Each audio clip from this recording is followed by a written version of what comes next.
जिस सुपरस्टार को लोग सिर्फ फिल्मों का हीरो समझते थे, आज वही मुख्यमंत्री बनकर ऐसे फैसले ले रहा है जिनसे तमिलनाडु की राजनीति का पूरा खेल बदल गया है।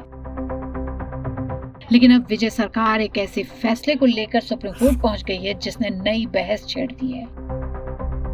तमिलनाडु की विजय सरकार ने मद्रास हाई कोर्ट के उस आदेश को सुप्रीम कोर्ट में चुनौती दी है जिसमें राज्य में गाय और बछड़ों के वध पर पूरी तरह रोक लगा दी गई थी।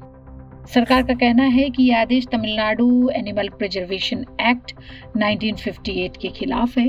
इस कानून के तहत अगर कोई गाय 10 साल से ज्यादा उम्र की है और ब्रीड नहीं कर सकती और ब्रीड में फिट नहीं है तो सरकारी अधिकारी के प्रमाण पत्र के बाद उसे वध की अनुमति दी जा सकती है। लेकिन हाई कोर्ट ने 27 मई को बकरीद से ठीक पहले सुनवाई करते हुए सिर्फ तय जगहों पर स्लॉटर की मांग वाली याचिका पर सुनवाई के दौरान राज्य भर में गाय और बछड़ों के वध पर पूर्ण रूप से प्रतिबंध लगा दिया।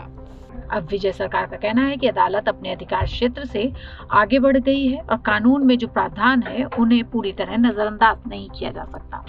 लेकिन इस विवाद के बाद एक बार फिर मुख्यमंत्री विजय सुर्खियों में हैं, क्योंकि यही वो नेता हैं जिन्होंने सिर्फ 2 साल पहले राजनीति में कदम रखा था। फरवरी 2024 में विजय ने अपनी पार्टी तमजीगा वेत्रिकड़गम बनाई। उस वक्त ज्यादातर लोगों का मानना था कि फिल्म स्टार राजनीति में ज्यादा दिन नहीं टिक पाएंगे, लेकिन मई 2026 के चुनाव में विजय ने इतिहास रच दिया। करीब 60 साल बाद पहली बार तमिलनाडु की जनता ने डीएमके और एआईडीएमके को दोनों को सत्ता से बाहर कर दिया और विजय को मुख्यमंत्री बना दिया। मुख्यमंत्री बनते ही विजय ने तेजी से फैसले लेने शुरू किए। सबसे पहले 200 यूनिट बिजली को मुफ्त करने का ऐलान किया। हर जिले में एंटी ड्रग टास्क फोर्स बनाई। महिलाओं की सुरक्षा के लिए सिंगप्पन स्पेशल टास्क फोर्स शुरू की और फिर 48 घंटे के भीतर 717 सरकारी शराब की दुकानें बंद करने का आदेश दिया जो मंदिरों, मस्जिदों, चर्च, स्कूल और बस स्टैंड के पास थी। यही नहीं, विजय ने अधिकारियों को साफ संदेश दिया कि अपराधियों के खिलाफ कार्रवाई में कोई राजनीतिक दबाव नहीं चलेगा। उनकी कार्यशैली की भी चर्चा हो रही है। जहां तमिलनाडु में ज्यादातर नेता पारंपरिक सफेद वेस्टी पहनते हैं, वहीं विजय ब्लैक सूट और सफेद शर्ट में समय पर सचिवालय पहुंचते हैं। करीब 7 घंटे ऑफिस में काम करते हैं। अधिकारियों के लिए समय की पाबंदी और प्रशासन में अनुशासन, इन सब ने उनकी अलग छवि बनाई है।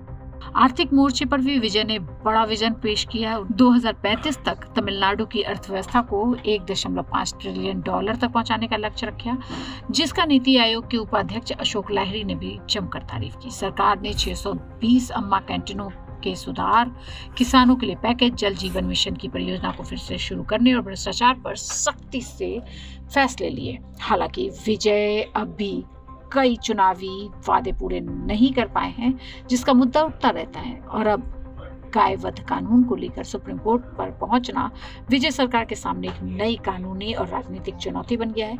अब सबकी नजर सुप्रीम कोर्ट के फैसले पर होगी, क्योंकि इसका असर सिर्फ तमिलनाडु ही नहीं बल्कि पूरे देश में गौ संरक्षण कानून और राज्यों के अधिकारों पर चल रही बहस पर भी पड़ सकता है।